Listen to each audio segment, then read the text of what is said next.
Well, it's been great to have you with us. After the break, Alistair Stewart, we'll be looking back at 5 years of the news channel, so don't go away. But from me, Owen Thomas, and Faye, goodbye. Bye-bye.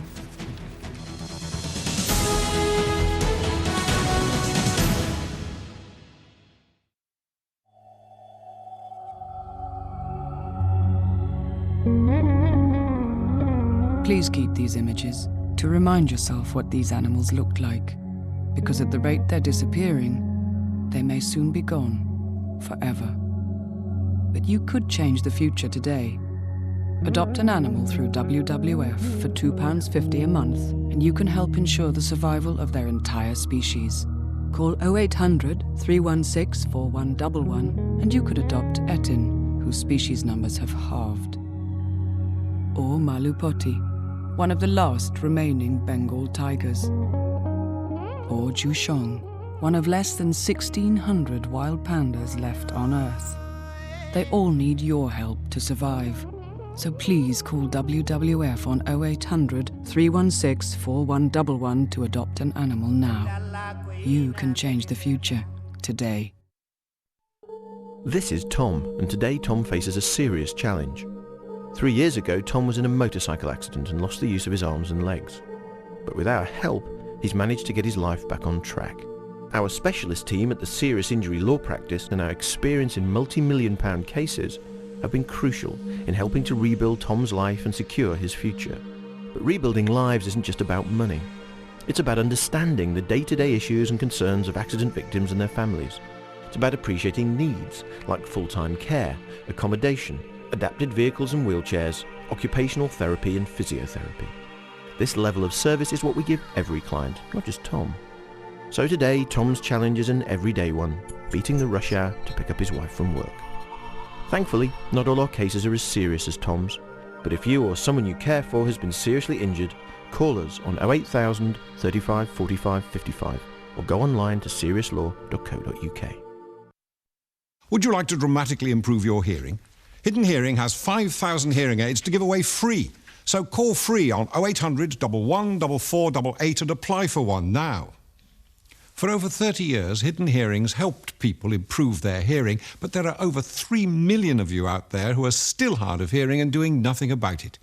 So Hidden Hearing wants to give you a hearing aid free, so you can hear how it can help you enjoy better hearing. So call free on 0800 11 4488 now. Do you need the volume on your television turned up? Do you strain to hear what family and friends are saying to you? If I can't see to read, I wear my glasses. If you can't hear well, you should try a Hidden Hearing aid. It could change your life. So call free now on 0800 11 4488 for details of how to apply for a free sample hearing aid. And remember, better hearing from Hidden Hearing.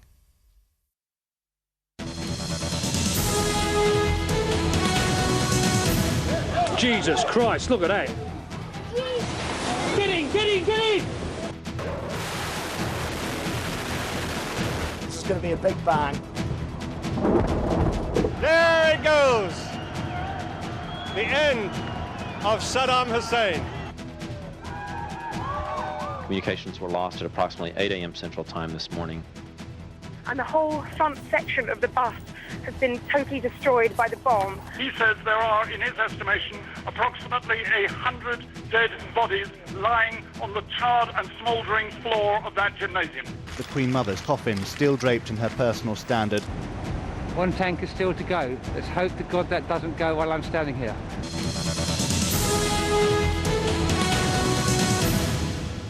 So after more than 5 years and 47,000 hours of news, this is the final programme on the ITV News Channel. It's been a roller coaster ride. From September the 11th to the invasion of Iraq, the death of the Queen Mum to the marriage of Charles and Camilla, 2 general elections and countless breaking news stories. Over the next half hour, we'll be taking a look back at some of the big stories of the last 5 years and how we covered them. It was in August 2000 that ITN entered the 24-hour news market with the launch of the ITN News Channel, showcasing the best coverage from ITN's reporters working on ITV, Channel 4 and Channel 5. Former News at 10 anchor Julia Somerville presented the very first programme.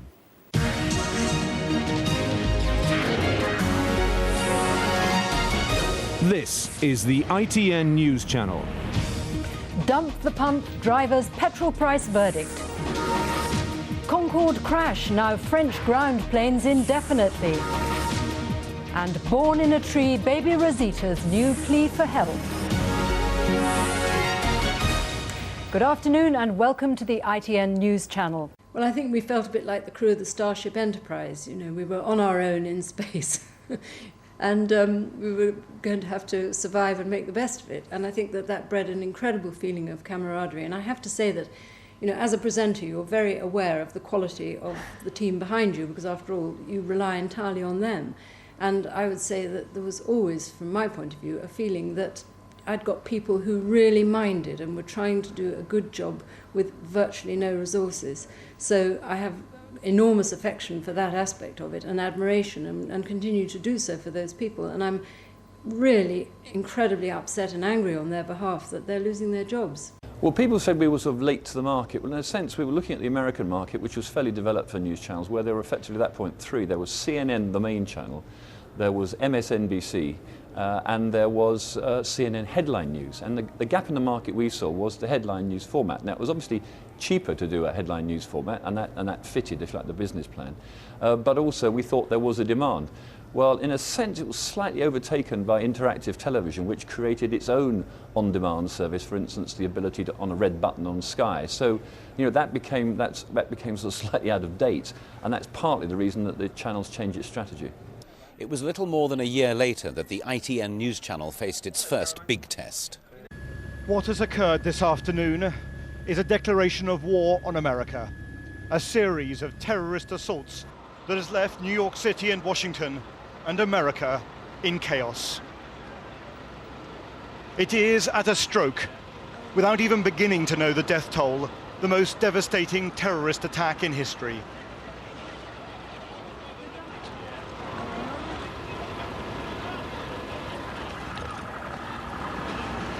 This is Manhattan. Images that will live along with Pearl Harbor in infamy.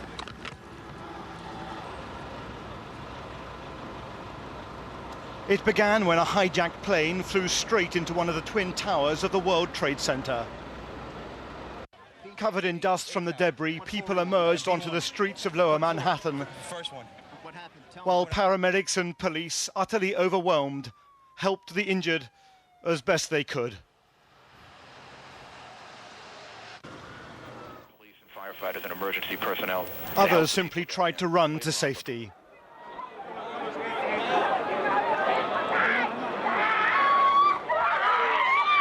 For some, it was a deep shock mixed with a single, terrible and all-consuming question.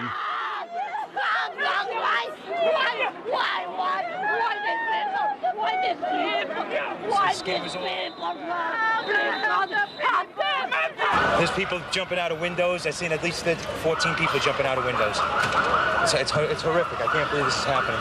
We heard a big bang, and then we saw smoke coming out, and everybody started running out, and we saw the plane on the other side of the building, and there was smoke everywhere, and people are jumping out the windows. Over there, they're jumping out the windows, I guess because they're trying to save themselves. I don't know. And I don't know, everybody just doesn't know where to go. They won't let, everything is blocked off. You can't even, they're telling us to get out, but there's nowhere to go.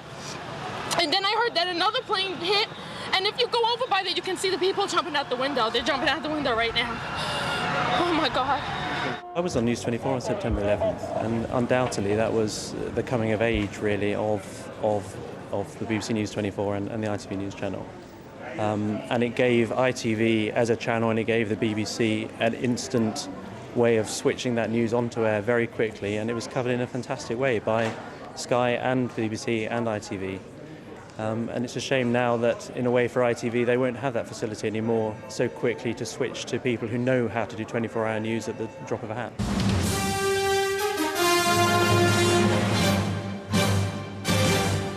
Hello, I'm John Suchet. Welcome to the ITV News Channel. Changing times and changing fortunes. In September 2002, the channel rebranded as the ITV News Channel. And within 6 months, we were carrying open-ended coverage on ITV1 of the outbreak of the Iraq War.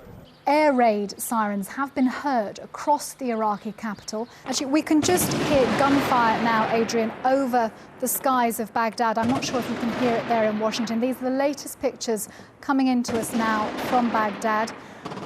We can now speak to our reporter who's still in the city there, Neil Connery. Neil, what can you tell us about what's happening in Baghdad? Well, about 5 minutes ago, we felt two rumbles running through the hotel that we're staying in. It would appear that hostilities have now got underway here in Baghdad. My fellow citizens, at this hour, American and coalition forces are in the early stages of military operations to disarm Iraq, to free its people, and to defend the world from grave danger.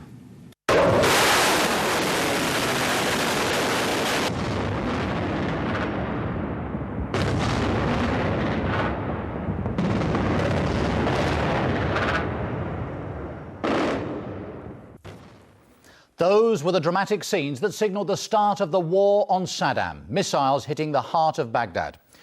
Good morning to ITV1 viewers and welcome to this ITV News Channel special programme. More air raid sirens sounding by the minute. A rush towards Iraq is gathering pace. We've been here for about 45 minutes and watched a steady stream of vehicles, tanks, men, armoured personnel carriers going that way. I am travelling with British forces, and literally within the last few minutes we have crossed from Kuwait into Iraq. We are now in hostile territory. We're getting word in from the Pentagon, and they are confirming that what they are terming that shock and awe strike has begun. Ian, it's Mark Austin in Kuwait. What are you hearing and seeing?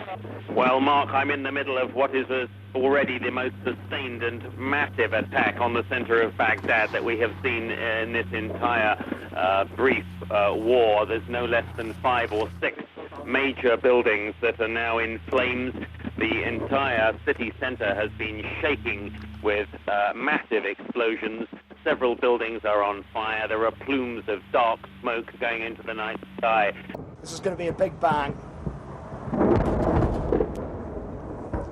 This is on a completely different scale from everything else that has gone before. This isn't just an attack on bricks and mortar. It is an assault on the human senses. What can you tell us about that particular battle going on at the moment?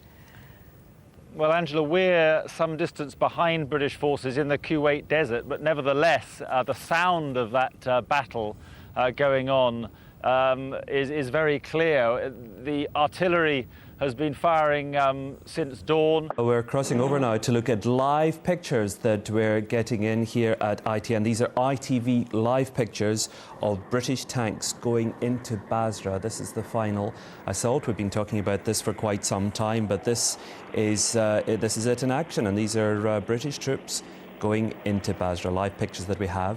I'm joined in the studio now by our military analyst, Colonel Bob Stewart. Each of these battle groups went in on main road axes, as you can see. And the live pictures we've just seen are probably, in my view, the reserve battle group, which is actually the 2nd Royal Tank Regiment, going in now.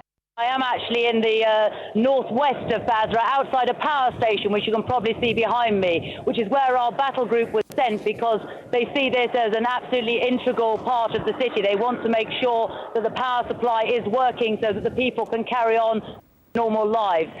One of our reporters in Baghdad, Neil Connery, joins me now. Neil, tell us what you know of what is going on there. Well, Nick, it's a mixture of things, really. The first thing is the anarchy that is going on in the very city centre. As you say, with Iraqi forces retreating, there's a gap between where they are and where the US forces are. It's in those kind of areas that we're seeing a lot of looting here this morning. We've been seeing pictures of what looked to me like armoured personnel carriers full of American soldiers moving into the city, clouds of dust, but also crowds of people. Neil, I just interrupt. We're seeing pictures of a man taking his shoe off and whacking a picture of Saddam Hussein. Absolutely giving it a bashing. And another chap is doing things I don't really want to talk about on national television to it. Within the past hour, I can confirm I've met American soldiers from the 1st Marine Expeditionary Force on the streets of the Iraqi capital. Ironically, they were guarding the Canal Hotel, which was the headquarters for the UN weapons inspectors. How you doing? My name is John Irvine. Sergeant, how you doing? From ITN. Nice to meet you. Sergeant, you say? Yes, sir. Welcome to Baghdad. This is the decisive moment. They're showing the Iraqis they're in charge. They can come in with impunity. There is no resistance. There is no small arms fire. It is effectively all over. The efforts by the local population to remove and topple that statue of Saddam Hussein is now being helped by the US Marines. 3, 2, 1. There it goes. The end of Saddam Hussein. One last pull.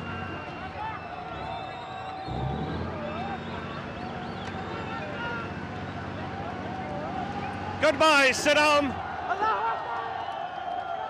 This really is the most astonishing. There it goes. There it goes.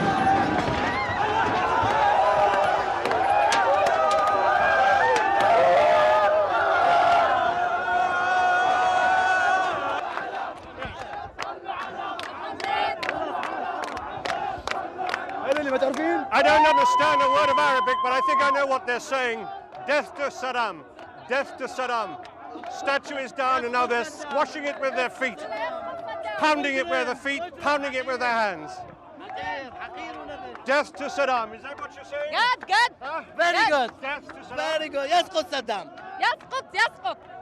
What a moment. We've said this many times in our lives, haven't we, at moments like this, that there'll never be a day like this. Well, believe me, having covered the news for the last 40 years, I don't think I've ever seen anything quite like it.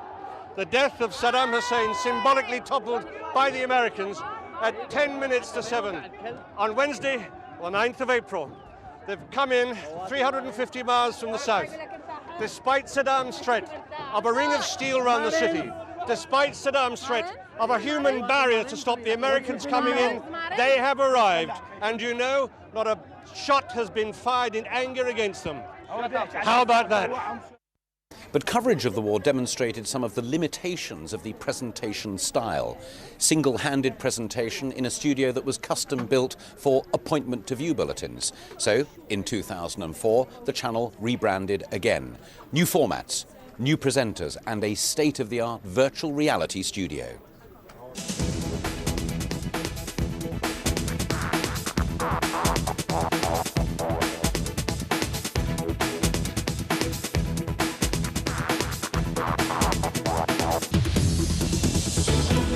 It's the dramatic end to one of the most bitterly contested presidential elections ever. Has John Kerry done enough to win, as the Democrats believe tonight, or will George W. Bush retain the White House for another 4 years? Welcome to Washington. Tonight, two men are head-to-head for the most important job in the world, the presidency of the United States.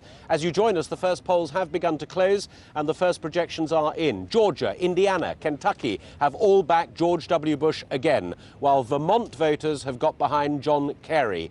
Well, throughout the night, I'll be live here in Capitol Hill with all of the events, analysis and reaction as it happens.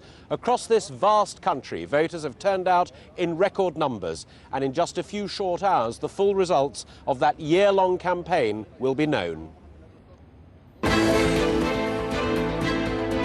President Bush voted this morning in his home state of Texas before flying back to Washington. We'll bring you the very latest as he waits to find out whether he'll get a second term. I'm with the Bush camp here in Washington. The polls may be on a knife edge, but President Bush's team say they're confident their man has won. And in the ITV News studio, I'll be here with our panel of election experts. We'll be examining what this means for us in Britain. They call the American president the leader of the free world. What will a President Kerry or a second-term President Bush mean for you?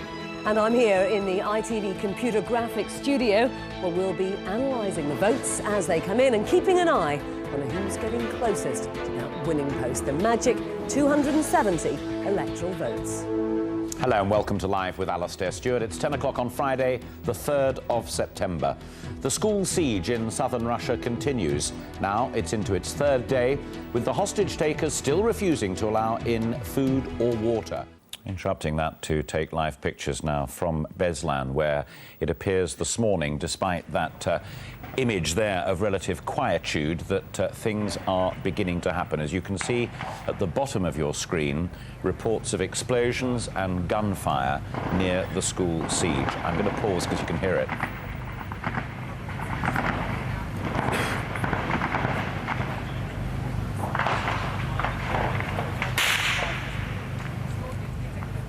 attention to the box at the left-hand bottom corner of your picture. These are live pictures and those are live sounds of what is going on around that school at the moment. We are back to the school now, which leads me to underline the point that is at the bottom of your screen there. The school roof has partly collapsed. Interfax, which is the Russian news agency, are saying the roof of the school in southern Russia, where hundreds of hostages were being held, has partly collapsed after a series of explosions.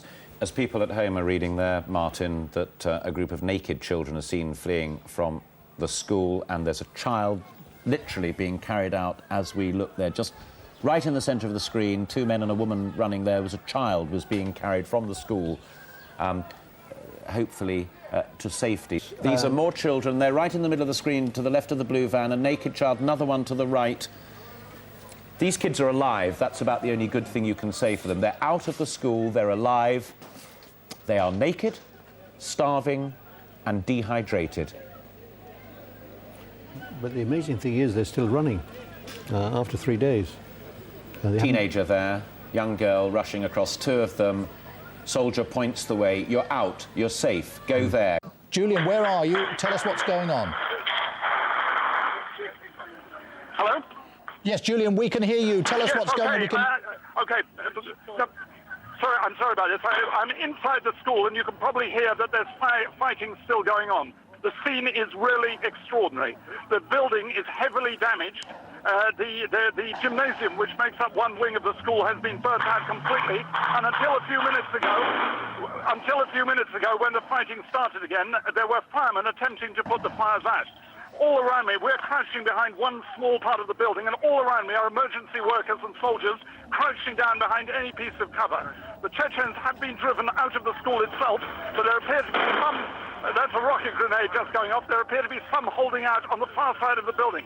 And there are Russian armoured cars firing at them. There's one armoured car on this side, in other words, the main entrance of the school, which has driven right up to the entrance of the school and practically smashed into the wall. In case you've just joined us, this is what has been going on in the last hour or so in that town in southern Russia where the school siege appears mostly to be at an end. Our correspondent Julian Mannion is inside that school. He's been right in the thick of the fighting. We've heard masses of fire. You can hear it again now. Let's just go straight back to him. Julian, what's going on? I'm still inside the school. I'm not actually inside in the sense I'm not in the courtyard, but I'm actually inside a room which directly gives onto the courtyard. We actually climbed in through the window to take cover from some of this firing that was going on. Now, what I can tell you is a dramatic development. Our cameraman, Sasha, has managed to get very briefly inside the gymnasium where most of the hostages were held, and which is now a smoking ruin with the roof collapsed. He says, I didn't get that far, and Sasha was thrown out by the Russian authorities within a minute or two of getting inside there. He says there are, in his estimation, approximately 100 dead bodies lying on the charred and smouldering floor of that gymnasium. That is his estimate. He says a large number of dead bodies are lying inside the gymnasium, which is where, as we know, most of the hostages were being kept. I think both Sky and BBC did pick up 1 or 2 tricks from the ITV News channel, notably in the use of sort of top terrestrial presenters on ITV News channel, which the BBC have been rather slow to pick up on, but are now doing, I think. And also with the appointment to view programmes like the Alistair Stewart show, which I think is part of what encouraged Sky News to look at more presenter-led programming. Well, the reinvigorated channel certainly made an impact and won a range of prizes from the industry, including the Royal Television Society's Presenter of the Year award, which I was genuinely honoured to receive. But despite that kind of success, we were still having a real problem in making an impact in the ratings. And yet, you know, whenever a really big story broke, they did turn to us. And when London was bombed in July, we began the coverage, and then ITV1 cleared its schedules to carry our coverage, and it turned into the longest-running breaking story in ITN's 50-year history. Right, I'm going to bring you some breaking news. You can see there at the bottom of your screen there has been an explosion at Liverpool Street Station in the City of London. That, according to British Transport Police, emergency services have been called to the scene. I can see a red double-decker bus. The front of the bus has been totally destroyed. It's been ripped apart by a bomb. There are walking wounded. The police and paramedics are helping them into cars and ambulances. There are helicopters in the air. There are fire engines all around. It's a state. It's shocking, actually. It's shocking to see. Good morning, welcome to viewers on ITV1. You're joining the ITV News channel because there is a major incident in central London today. No, I think you can now see on your screens, this is Russell Square, and that, I think, on the side of the screen is actually the bus that was hit by the blast. The reports that we've had from the scene suggest that the bomb was on the bus, that it ripped the roof off the bus. It was very recognisable, and I think that that's what you can see on the right-hand side of the screen. It would appear that that looks like the roof of the bus that's lying off and towards the side where the tree is. As a barrister, all I can say is, you know, I'll wait for the evidence before I can make any or jump to any conclusions as to who it may be. But all I can say is, you know, whoever's responsible for it, and I take pity on them. You know. Pity? Yeah, pity. Because whoever's perpetrated such a wicked act, you know, needs pity, really. I need you to move this way, please, as quick as you can.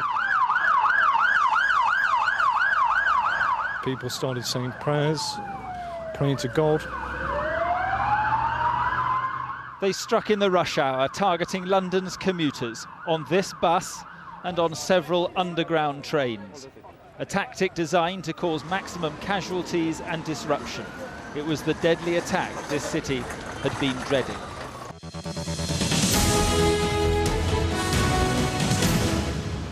Hello, it's 4 o'clock. I'm Steve Scott at Russell Square in central London. And I'm Felicity Barr at Tavistock Square. The day after the London bombings, these are the main headlines. The other big story of 2005 was the tsunami. ITV News Asia correspondent John Irvine was amongst the first to file an eyewitness report. Myself and my family who are here on holiday, obviously we're on the beach, and I noticed a line way out to sea. I reckon it was about a mile out. It was a line of what looked to be white foam, and we had no idea that there'd been an earthquake. And I ran into our beachfront bungalow and to look for a camera. And I guess I spent a minute looking for it. Couldn't find it. And I came back out again, and the guy who runs the hotel was screaming at people to get off the beach. I looked out to sea, and I guess at this stage it was about 100 yards, maybe 200 yards off the beach, this wall of water heading our way. And my wife screamed to me. She grabbed our daughter Elizabeth, and I looked frantically for my 5-year-old son Peter, and he was looking out to sea. He was mesmerized, hypnotized by the wall of water that was heading our way. So I just sprinted for the boy, and I grabbed him. And my wife yelled to me to get into the bungalow, but I knew that Peter and I wouldn't make it, so we headed at right angles from the wave, and I just ran as hard as I could, you know.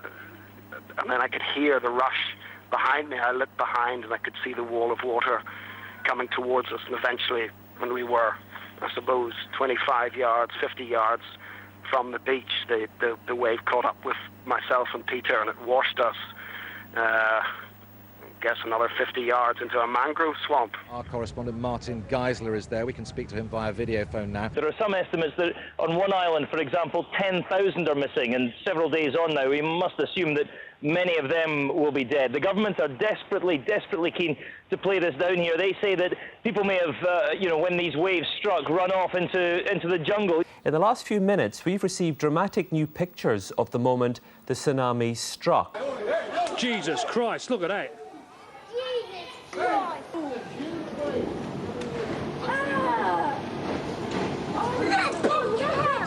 I know, I can see it. That wave is a good 15, 20 feet tall. Easy.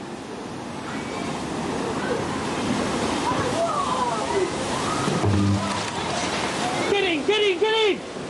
But to give you an idea of just how much force it hit that coastline, here, the hotel flagpole snapped just like a matchstick when the tsunami smacked into the coastline behind me. It's hard to imagine just what happened here. Sometimes pictures aren't enough. I'm standing about a kilometre from the beach front. And even this far away from the initial impact, houses have been flattened, leaving only a lifeless wasteland.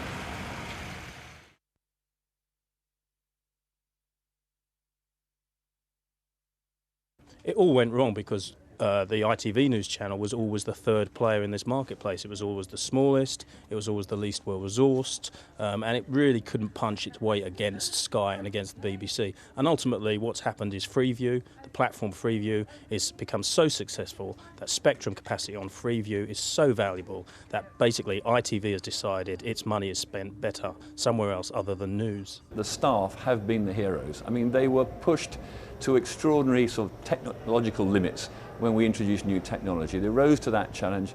There were constant rumours, pretty much from the day it opened, that it was going to close, and people produced really an excellent service on low cost. And I think they should, have their heads high today, that they, in difficult circumstances, produced a service which independent people have said punched well above its weight on the air. So that's the end of 5 years broadcasting as the ITV News channel. Our thanks to all our contributors, studio and production staff, to all the reporters and correspondents, and everyone who made the channel the professional and effective operation that it was. But most of all, you, our viewers, a big thank you to each and every one of you. We hope we've both informed and occasionally entertained you over the years.